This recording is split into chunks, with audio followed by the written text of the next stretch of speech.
ഇതെന്താ കൂത്ത്? ഇതെന്ത് കൂത്ത്? ആലപ്പുഴയിലെ കുഞ്ഞമ്മ പറഞ്ഞത് കേട്ടില്ലേ? ഇപ്പോഴത്തെ ബന്ധം അത്ര സന്തോഷത്തോടെ അല്ലാന്ന്. വല്ലപ്പോഴും ഒക്കെ ഒന്ന് പുറത്തു കൊണ്ടുപോകണം, ഒരു ഐസ്ക്രീം വാങ്ങി തരണം, സിനിമ കാണിക്കണം എന്നൊക്കെയുള്ള മിനിമം ആഗ്രഹങ്ങളല്ലേ നമ്മുടെ കുഞ്ഞമ്മയ്ക്കുള്ളൂ. ഇല്ലേ, പണ്ട് പിണങ്ങാറായി നിന്ന ആ മുറച്ചെറുക്കൻ കണ്ടും കലാശമൊക്കെ കാണിക്കുകയും ഇറങ്ങി വന്നാലേ വീട്ടിൽ അമ്മയാക്കാമെന്ന് പറയുകയും ചെയ്തതാണല്ലോ. ഇറങ്ങിപ്പോയോ കുഞ്ഞമ്മ? ഇല്ല.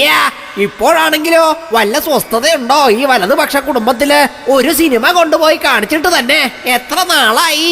എന്തിനാ ഇപ്പൊ തിയേറ്ററിൽ പോയി സിനിമ കാണുന്നേന്ന് ദേ ഇവിടെ ഒരുത്തൻ ശുംഭൻ എല്ലാം ഇന്റർനെറ്റിലുണ്ട് എന്നാണല്ലോ അവൻ പറയണത്.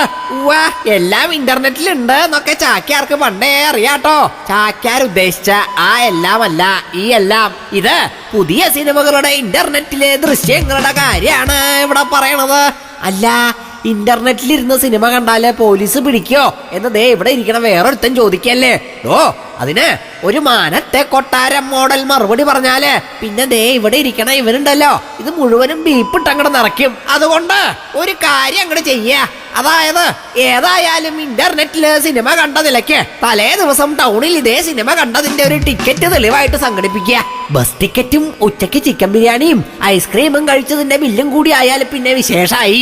എന്നിട്ടും പോലീസ് ചോദ്യം ചെയ്താല് സിനിമ ഡൗൺലോഡ് ചെയ്തു പോയി എന്ന് പറഞ്ഞ ദിവസം ധ്യാനത്തിന് പോയിരിക്കായിരുന്നു എന്നങ്ങോട്ട് പറഞ്ഞാ മതി.